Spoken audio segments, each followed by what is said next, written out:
So I'm going to make a 1-minute salad. Just 1-minute salad. I already have mango, celery, tomatoes. I'll put more onions, green onions. Hilig po namin sa green onions. Everything nilalagyan ng green onions. Carrots. And then our onions.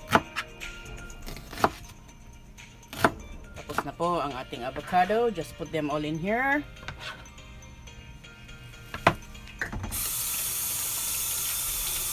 And for our dressing, just lemon,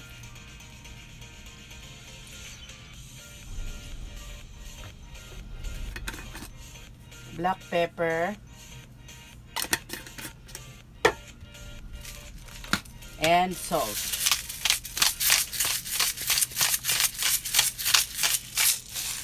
Dun-dun-dun. So there, that is our 1-minute vegetable salad.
Welcome to the lake of Tukatuka.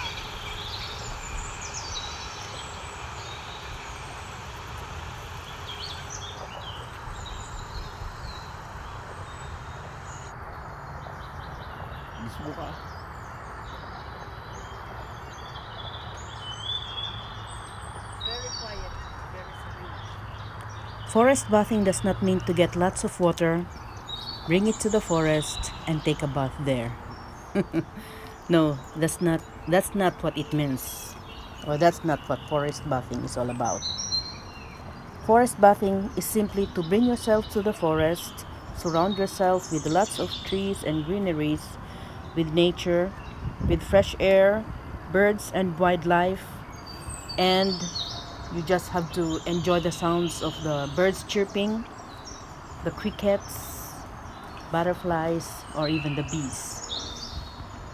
Forest bathing is good for both our physical and mental well-being.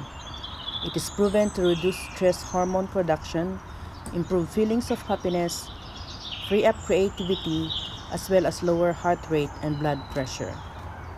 It also boosts the immune system and accelerates recovery from any kinds of illnesses. We all know how good being in nature can make us feel. The sounds of the forest, the scent of the trees, the sunlight playing through the leaves, the fresh clean air, these things give us a sense of comfort. They ease our stress and our worries, help us to relax and to think more clearly. Being in nature can restore our mood, give us back our energy and vitality, and of course, refresh and rejuvenate our whole body or our whole being as a whole.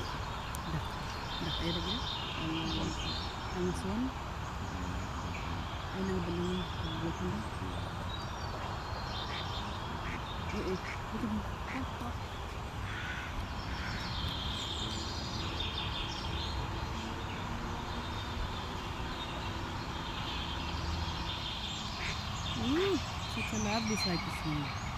Hello. Hi. Wanna come play with me? Wanna come play with me? Wow. You're swimming freely, eh? Wow. Hey, rubber ducky. Hey, quack, quack, quack.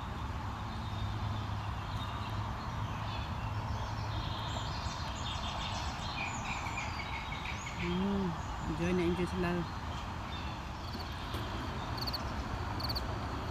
Listen to the sound of the crickets and the birds chirping and the bees buzzing.